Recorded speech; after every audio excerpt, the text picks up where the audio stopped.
Welcome to the very first Rocky Mountain Dog podcast, where dogs, entrepreneurship, and adventure come together. I'm Jennifer, this is Louie, and we've been with the Rocky Mountain Dog team for over 2.5 years now. During that time, I've got the opportunity to work very closely with our customers, the products, and the wonderful community that makes Rocky Mountain Dog who they are today.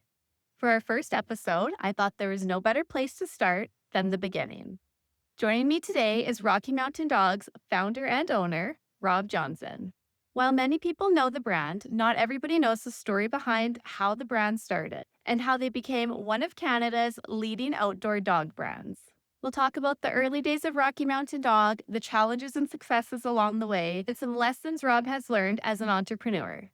We'll discuss the future of Rocky Mountain Dog and what still inspires Rob today. Whether you're a dog owner, an outdoor enthusiast, an entrepreneur, or simply curious about the brand, we're excited to have you with us. Rob, welcome to the podcast. Let's start from the beginning. Who is Rob Johnson? So I am the founder of Rocky Mountain Dog. I founded it in 2018, and I'm originally from Calgary, Alberta, and lived here all my life. What were you doing before Rocky Mountain Dog?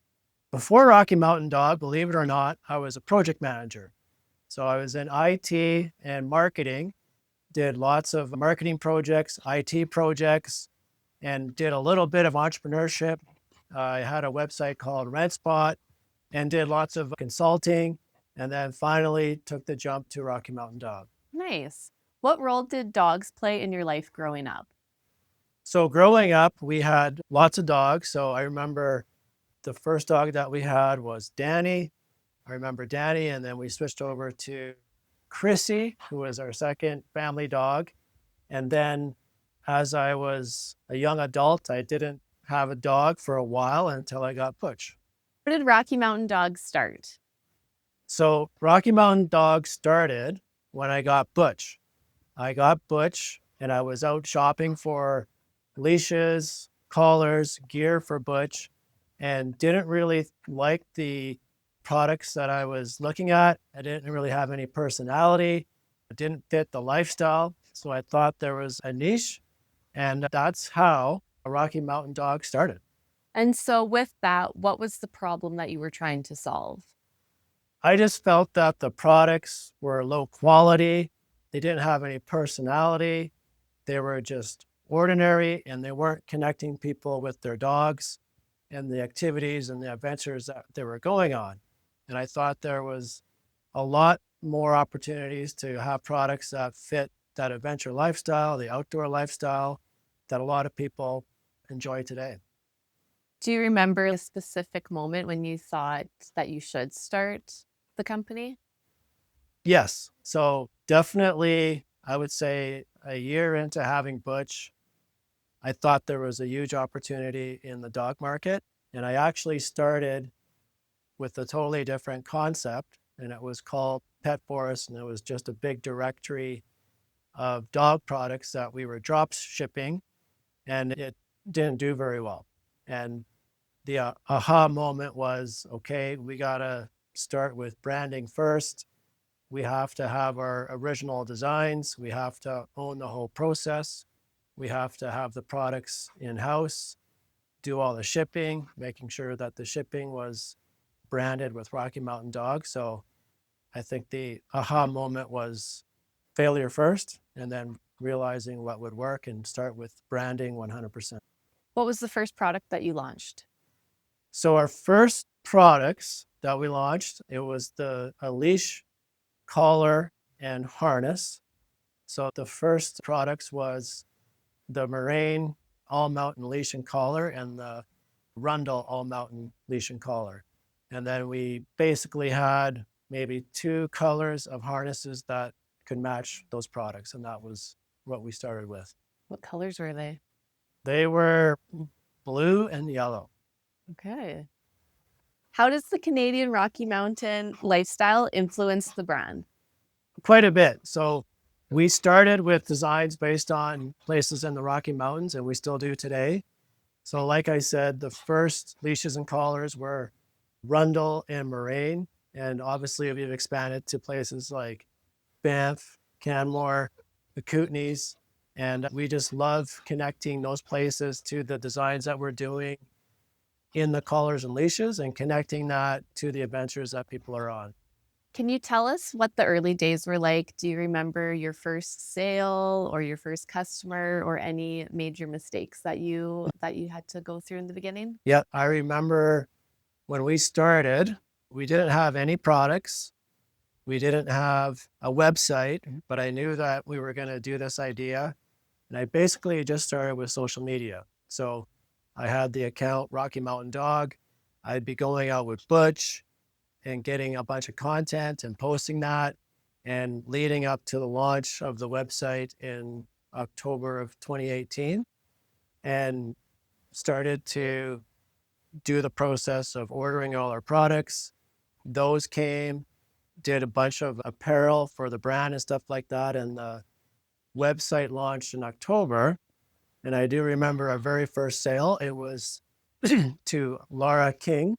She was our first sale. And it was a very slow start. So I would say the first probably year and a half, we had some momentum, but not a lot of sales. And it was a very slow start, but I was committed to make sure that Rocky Mountain Dog would take off. With things like manufacturing, inventory management, marketing, and cash flow, what was harder than you expected? I would say all of them are challenging and all of them have a lot to think about. So obviously running Rocky Mountain Dog, we have to always think about cash flow, making sure we have enough money to pay for everything. On the logistics side and products, there's quite a bit of work that goes on to research new products, come up with the concepts, receiving samples, testing those out, making sure those are going to work. And then if it looks all good, then obviously we'd be launching a new product.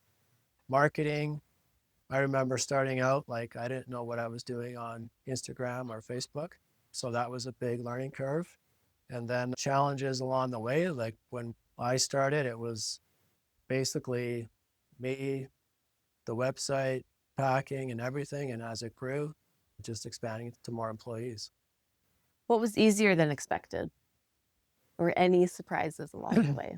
I think like I do have a background in marketing and websites and all those things. And so I think I had an advantage that way that I didn't have to hire somebody to develop the website or the product pages, the checkout. Obviously, Shopify evolved to a place where you could do all that stuff, but understanding how to market it, I think that helped me quite a bit. At what point did you realize that this could become a real business? So basically, when COVID hit, I realized that we had a business that would hit. I know that COVID was difficult for a lot of people, but COVID was lightning in a bottle for us.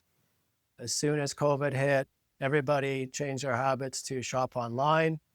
That helped our business immensely. We were getting lots of orders online. People were, if they didn't have a dog, they were going to get a dog. And if people weren't going outside with a dog, they were now. As soon as 2020 hit with COVID, our business took off, and I knew that we had something special. And then when did you get into your first retail location? I remember, so for retail, obviously, we do a lot of sales online, but we do have a wholesale business that is a large part of our business now. I remember going to Banff and basically the Banff Doghouse. So Ward is the owner of the Banff Doghouse. And I remember pitching him on bringing my stuff into his store. And he agreed. And it's been a partnership ever since. And Ward, basically, he's our number one retailer. He orders from us all the time. We talk all the time and consider him a good partner. And I remember that vividly going into his store and pitching him on Rocky Mountain Dog. How do you decide with all the products that you have and all the products that you want to have? How do you decide which ones you're going to launch? So I think I look at the competitive landscape quite a bit. It's no secret that A couple of our big competitors would be Wilder Dog and also Roughwear. So I'm always keeping tabs on what they're doing, what products they're rolling out with, and seeing where things are going. So that's how I gauge what we should roll out with. And we always want to have things available to consumers, whether it's walking, so leashes, collars, harnesses, that includes hiking, or I always think about, so there's the walking part, so everything to do with hiking in the outdoors, at home, so dog beds, dog dishes, feeding mats. We've expanded into treats. So we have our own bully sticks and cow ears and sweet potato.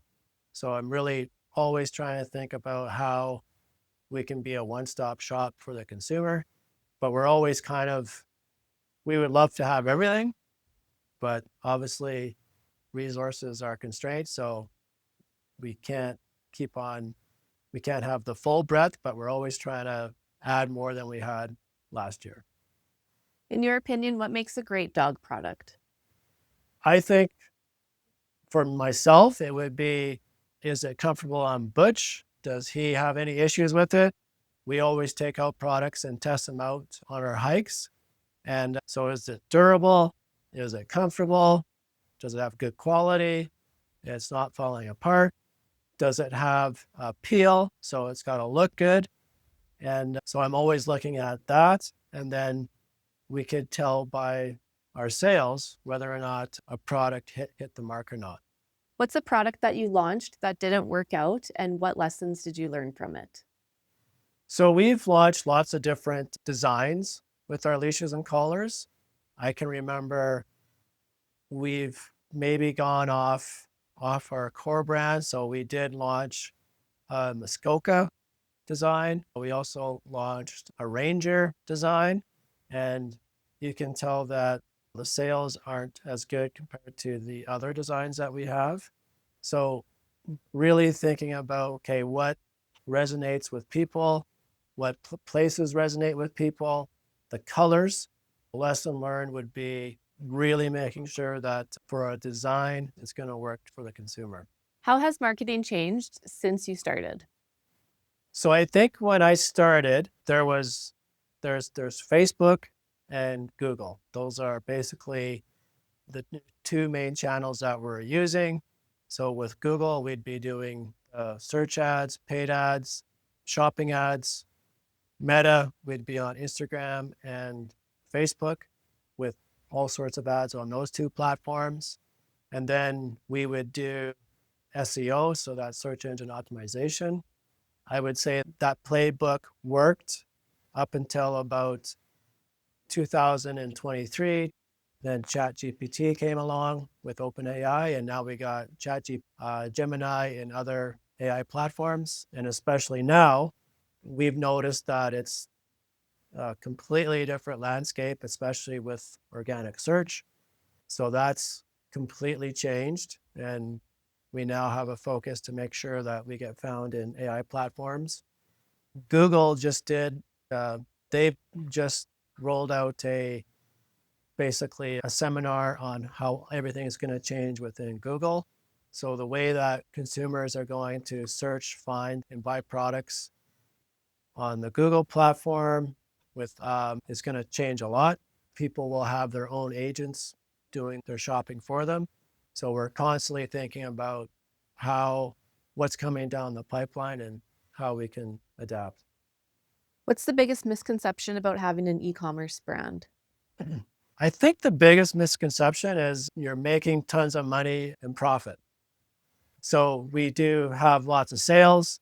We do well online and we have a growing wholesale business, but it's incredibly expensive. You always have to have new products. So you have to have lots of inventory that you're bringing in. And then to be on the platforms like Google and Meta, those platforms are expensive to advertise on. So you're always trying to make sure you're maximizing your revenue, but making sure there's margins for the business to grow. What marketing channels are the most effective today? I would say the most effective channel we have right now is Google. So for what we spend on Google, the number of conversions, the return on ad spend, that seems to be the most effective. Obviously, we're on Facebook and Instagram, but it's just a more expensive medium for advertising. What are some customer stories that you will never forget? So we go to markets quite a bit. So in the summertime, we may be at something like Day of the Dog. We go to the Banff Film Festival, and that's a good way for us to connect with our customers. We just love to see people with their dogs with our products. So when we're at these events, there's people showing us pictures of their dogs, what they're doing, and it's just great to see that our products are being used and that it's making a difference. How have you noticed that people's relationship between themselves and their dogs have changed over the years? I think that obviously there's a lot of people that are maybe don't have kids, but they just have a dog or a cat or a pet. So it seems like the dogs and the pets in people's lives are just becoming more and more important. And it truly is like a family member, and nobody's ashamed of that anymore. And it just seems a dog or a cat is just not a pet, but it's literally part of the family now compared to before. What trends are you seeing right now in the pet industry? So for the pet industry, I would say that I think what we're going to see is probably evolution in some of the materials for the leashes and collars, buckles used, coming out with maybe more magnetic buckles instead of the traditional ones that are being used right now.